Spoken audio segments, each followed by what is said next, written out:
अस्सलाम वालेकुम जी, लंदन से गुड आफ्टरनून। कैसे हैं आप? खैरियत से हैं? तो बजट ने तबाही फेर दी है, फिर आके लोड शेडिंग ख़त्म होने में नहीं आ रही। महंगाई जो है वो कहना चाहिए तबाही फेरी हुई उसने।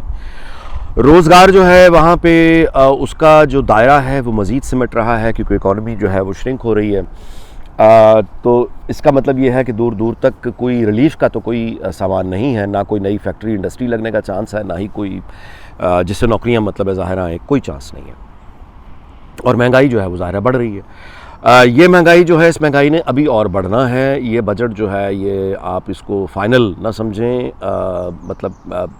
पेट्रोल जो है इसने कभी 60 रुपये के करीब और बढ़ना है। और कुछ फिगर्स एक मुझे इस पहले वीलॉग में मैंने जिक्र भी किया था कि मुझे एक फ़िगर आया था 460 रुपये लीटर डीज़ल के लिए, कि यहाँ तक ये पहुँच सकता है। यानी 460 रुपये अगर डीज़ल होगा तो फिर आप अंदाज़ा लगा लीजिए बाकी पेट्रोल और उसके साथ फिर उस तेल से बनने वाली बिजली, और फिर उस बिजली जो थोड़ी बहुत कभी कभी आपके घर में आएगी, उस बिजली का एक भयानक बिल।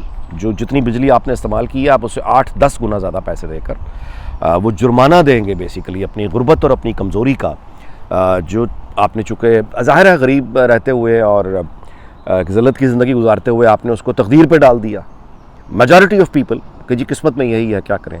तो किस्मतों और तकदीरों पे जो लोग अपनी मुसीबतों और आफात को हमेशा डाल के मार खाते रहते हैं, वो फिर मार ही खाते रहते हैं जब तक मर नहीं जाते। फिर उनके बाद उनकी औलादें मार खाती हैं जब तक वो नहीं मर जाती।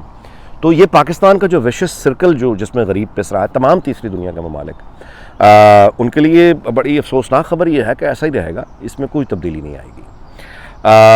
सियासी इसकी जो कीमत है वो ज़ाहिर है, हमने देख लिया कि मरीम नवाज़ साहिबा जो एक टेक ऑफ करने की पोजीशन में थी और बहुत अच्छा वो एक इनकलाब और दलेरी की बातें जुर्रत के साथ जो किया करती थी, आपने देख लिया कि स्टेटस को ने किस तरह से उनको, यानी वो जब उनको यूँ कहिए कि किस तरह से उनकी अहमियत को तकरीबन आधा कर दिया है, और आधा करने में वो कामयाब हो गए। यानी वो मैं पहले भी गुजारिश में कर चुका हूँ, दोबारा नहीं करूँगा, लेकिन इस तरफ इतना इशारा कि वो जो बेसिकली था ना कि नवाज़ शरीफ से आगे लीडर होगी पाकिस्तान की मरीम नवाज़, उसमें अब शहबाज शरीफ और हमजा शहबाज का बीच में छलांग मार देना।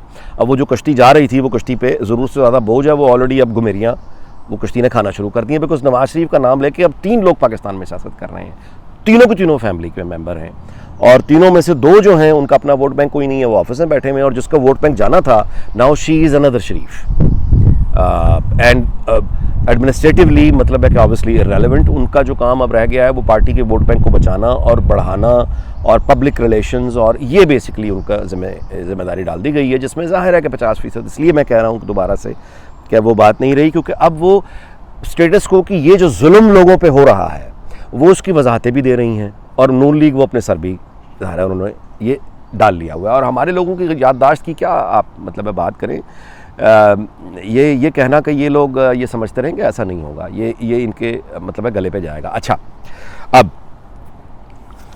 आगे चलने का जी रास्ता क्या है? आगे चलने का रास्ता ये है कि चूँकि मरीम नवाज़ का जो आप यूँ कहिए वो थ्रेट और नवाज़ शरीफ का वो जो वोट बैंक है वो अब मैनेज हो गया है, और आगे मज़ीद महंगाई से और मैनेज होगा।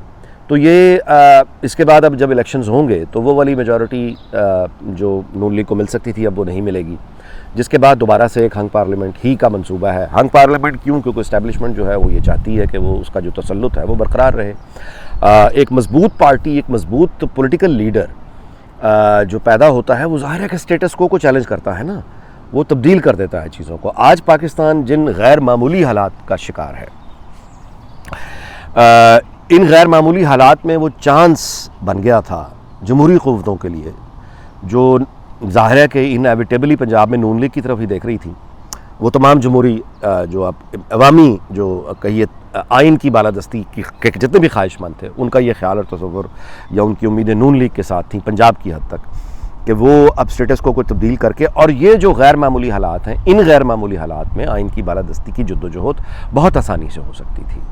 और मैं आपसे गुजारिश करूं कि जितने यानी वो लोग जो ज़िम्मेदार हैं आइन की बर्बादी के, मुल्क की बर्बादी के, इकॉनमी के बर्बादी के, हमारी कौम की बर्बादी के जो लोग यानी जो कसूरवार हैं, बराह रास्त कसूरवार, बराह रास्त मुजरिम, जिन्होंने इस कैओस से फ़ायदा उठाया, जो इस यानी यूँ कहिए कि मिस मैनेजमेंट के ज़िम्मेदार हैं, जो एक स्टेबल इकॉनमी और स्टेबल सिस्टम को तोड़कर जिन्होंने बंदूक के बल पर अपनी जाहिलाना अपनी जहलाना जज्बात की जिन्हें बंदूक पकड़ के अमल करवा दिया, ये वो तमाम लोग जिम्मेदार हैं इस बदहाली के, इस बर्बादी के।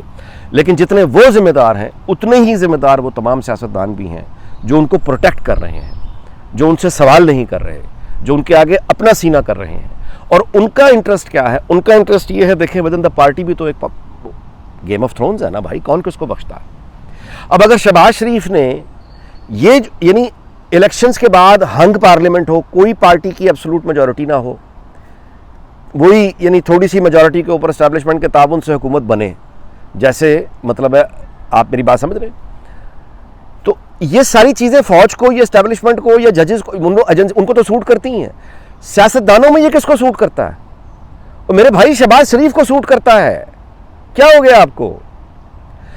अगर देखिए ये हुकूमत में अभी ना आते, ये अपने नून लीग जो है ये सारा कुछ अपने सर पे ना लेती और गैर मामूली तब्दीलियों की तरफ बढ़ जाती, तकाजा कर देती आइन की बालादस्ती का दिन की रोशनी में, और पार्लियामेंट बुलाते और कहते कि करें साइन, दोबारा हल्फ उठाएं कौम के सामने गवाह बना के। ये गैर मामूली हालात है। ये जब स्टेबल हो जाएंगे तो फिर स्टेटस को मतलब जीता होगा। ये अलग बात है कि कुछ साल बाद दोबारा पाकिस्तानी हालात में होगा, लेकिन बहरहाल आज की बात कर रहा हूं मैं। तो अगर मतलब है कि ये उसके बाद इलेक्शन अपनी शर्त पे लेते, आप वो डिफॉल्ट वगैरह होना, मैं आपसे गुजारिश करूं, हो जाते, एक दफा हो जाते। मुल्क टूटने से तो कम था, यहां तो मुल्क टूट गया हुआ है, किसने हिसाब नहीं दिया। तो दिवालिया अगर होता एक दफा हिट करते जाके, अव्वल तो होने की देखें वो चले हो जाते, तो एक दफा आप उसके डर से गैर मामूली हालात पैदा होते ना, फिर जाहिर कुर्बानियां होती। आप ये क्यों चाहते हैं कि कुर्बानियां दिए बगैर आपको आपके आइन की बालादस्ती आपको मिल जाए? दुनिया में किसी को मिली है? मेरे भाई आपको मुश्किलात के समंदर से जाना पड़ता है। पाकिस्तान जब बना था वो गैर मामूली तब्दीली थी, आपके ख्याल में आराम से मिल गया था? कुर्बानियां दी तो मुल्क मिला। तो अब आज़ादी चाहिए तो कुर्बानियां चार देनी पड़ेंगी ना। कुर्बानी देनी कोई नहीं है। कुर्बानी से ना डर क्यों लगता है? इसलिए डर लगता है क्योंकि ये खुद भी महलों में रहते हैं। मेरी बात सुने, अगर आइन की बालादस्ती में कोई जर्नैल इन्वॉल्व हैं, सॉरी आइन की बेहुरमती में अगर जर्नैल इन्वॉल्व हैं, तो उनको सहारा भी तो सियासतदान यही लोग देते हैं ना, अरबपति हैं। तो इनको ये डर लगता है कि उस तरह का अगर रिवोल्ट आ गया तो हम भी जाएंगे। ये स्टेटस को बचाने के लिए फिर खड़े हो गए। अच्छा, अब इलेक्शन के बाद मेरे भाई अगर नून लीग वो ले जाती मेजॉरिटी, नवाज शरीफ के ऊपर केसेस खत्म हो जाते, मरियम के ऊपर नवाज के ऊपर केसेस खत्म हो जाते, तो शहबाज शरीफ तो ज़्यादा से ज़्यादा वज़ीर आला पंजाब ही थे ना फिर। बल्कि वो भी खतरे में आ सकती थी, क्योंकि अगर नवाज शरीफ वज़ीर आज़म बनते तो मरियम नवाज वज़ीर आला पंजाब नहीं आ सकती। अच्छा, मुमकिन है कि फिर कोई पार्टी के अंदर से कोई और कैंडिडेट इनको मतलब है कि प्राइम मिनिस्टर उसमें आ जाता, तो उसमें हमजा शहबाज फिर कहाँ फिट होता? दोनों में से एक को कुछ ना कुछ छोड़ना पड़ता। तो अगली मतलब है नून लीग का वोट बैंक कम हो जाना और इलेक्शन के बाद किसी पार्टी का मेजॉरिटी ना लेना सबसे ज्यादा शहबाज शरीफ को सूट करता है। Please understand. यानी वो जो उस यानी शहबाज शरीफ की जो वो तो चाहेगा कि एक हंग पार्लियामेंट आए और कोलिशन गवर्नमेंट हो, और कोलिशन गवर्नमेंट के लिए सबसे ज्यादा काबिल कबूल कौन है? शहबाज शरीफ। वो हर किसी को कोशिश करके, हर किसी के साथ ठीक सुर करके वो यही तो प्लान कर रहा है, और यही हमजा शहबाज प्लान कर रहा है। उसकी भी देखा ना, इन दोनों की लॉटरी कब लगेगी? जब नवाज शरीफ और मरियम नवाज नहीं होंगे। मतलब अगर नवाज शरीफ और मरियम नवाज खुद ही ओहदों में चले गए तो ये दोनों कहां जाएंगे? सो इन दोनों का नाम इस्तेमाल करना है, इनका वोट बैंक चाहिए, लेकिन इतना भी नहीं चाहिए कि ये खुद ही आ जाएं।